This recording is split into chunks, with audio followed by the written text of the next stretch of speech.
Selamat datang di Cimahi Muncul. Jadi sekarang kita bakal ngebahas tentang, wait, kecilin dulu radionya. Jadi sekarang kita bakal ngebahas tentang resolusi Cimahi buat 2025. Selamat datang di 2025. Jadi ini record di tanggal 2 atau tanggal 2 ya, tanggal 2. Jadi di Cimahi Muncul sekarang kita bakal bikin resolusi Cimahi buat 2025. Resolusi Cimahi 2025 simple dibanding ya yang lain-lain. Resolusi 2025 itu cuma satu, Cimahi lebih muncul lagi ke depannya.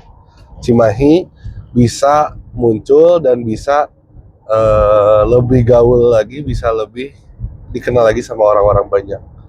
Fungsinya krisis identitas yang ada di Cimahi itu adalah adanya timbul masalah Cimahinya nggak muncul-muncul. Maka dari itu, karena adanya Cimahi muncul, makanya krisis identitas nggak akan ada lagi di Cimahi. Jadi kalau teman-teman ditanyain rumah di mana, ya udah jawab aja Cimahi gitu, karena Cimahinya udah muncul.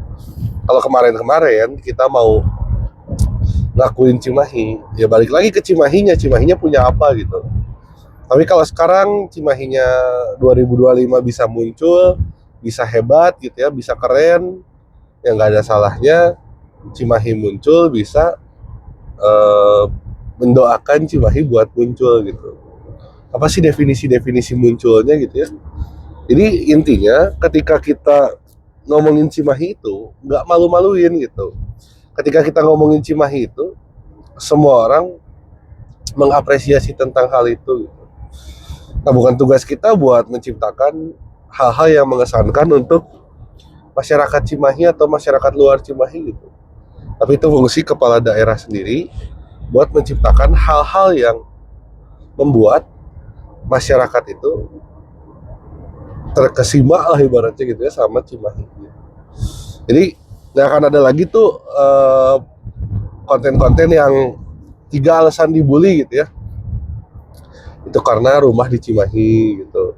Jadi pengennya ya teman-teman ketika Cimahinya muncul, teman-teman nggak usah lagi kepikiran tentang waduh apa tuh yang bisa dibanggain dari Cimahi mah, apa tuh yang bisa diomongin ke orang lain tentang Cimahi gitu. Akhirnya teman-teman ngejual, saya mah bukan orang Cimahi, saya mah orang Bandung, walaupun Bandung coret gitu ya. Nah, maka dari itu teman-teman harus bisa mendorong juga apa yang nanti bakal dikerjakan oleh pemerintah Kota Cimahi, dan semoga juga on point ya. Kita nggak mau cuma normatif-normatif aja, kita nggak mau cuman sekedar template dari tahun-tahun sebelumnya. Kita pengen Cimahi itu punya inovasi. Ya kalau ngomongin inovasi udah banyak lah ya. Tapi kalau ngomongin perubahan juga apa yang mau diubah gitu ya. Ini tugas besar buat pemerintahan Kota Cimahi, gimana caranya bisa bikin Cimahi muncul tanpa beralasan lagi APBD-nya nggak ada, tanpa beralasan lagi krisis identitas, tanpa beralasan lagi nggak ada hal yang bisa dibanggain dari Cimahi. Yaitu tugas pemerintah buat menjalankan itu dan bikin kita masyarakat Cimahi itu mampu untuk membanggakan Cimahi ke depannya gitu. Ya simpel ya resolusi 2025, semoga 2025 ini Cimahi makin keren lagi, makin bagus lagi, makin jaya lagi, makin happy lagi gitu ya, supaya kita masyarakatnya juga nggak krisis identitas gitu. Ya Cimahi mah nggak akan jauh lah dari perombakan branding gitu ya, karena kalau ngomongin Cimahi teh kesannya teh apa gitu ya. Saya pernah ngusulin suatu ide ke Kang Adit pada saat itu bikin festival Bandung Coret, karena mengalami krisis identitas di Cimahi ini sangat sakral gitu. Ya teman-teman Gen Z atau teman-teman anak muda gitu ya, ketika ditanya rumahnya di mana pasti susah untuk jawab di Cimahi gitu. Ini menjadi bagian penting buat kita semua supaya bisa bangkit ke depannya dan bisa membuat Cimahi ini semakin dikenal lagi sama teman-teman di luar sana. Nggak jauh-jauh lah ketika program-programnya memang terdistribusi oleh pemerintah ke masyarakat, dan masyarakatnya juga jadi tahu apa yang dikerjain sama pemerintah dan apa yang bisa dibanggain dari pemerintah. Itu bakal keren banget.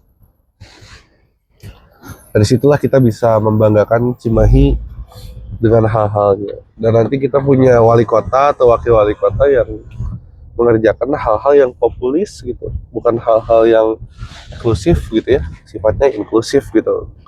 Maka dari itu ya harus butuh support juga, nggak bisa kita mau Cimahinya muncul, mau Cimahinya bagus, tapi kitanya nggak support sama sekali gitu.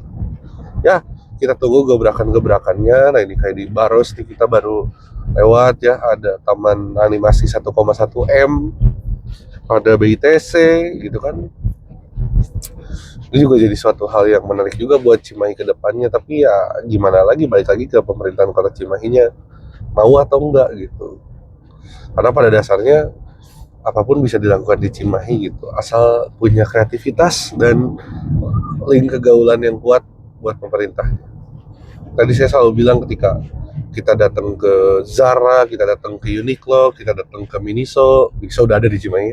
Kita datang ke Stradivarius gitu ya, yang brand-brand middle gitu ya. Ketika kita ngajak mereka buat buka di Cimahi, ya what's the benefit they get gitu, dan apa gitu yang bisa kita jual. Nah ini harus kita kaji terus gimana caranya pemerintahan kota ini punya formulasi yang kuat buat ngajak brand-brand besar datang ke Cimahi.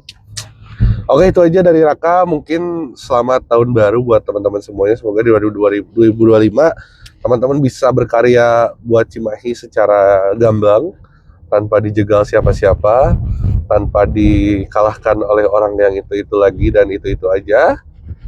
Ya, semoga teman-teman bisa berkarya dan berkreativitas dengan seksama lah di Cimahi. Oke, segitu aja dari Raka. Wassalamualaikum warahmatullahi wabarakatuh.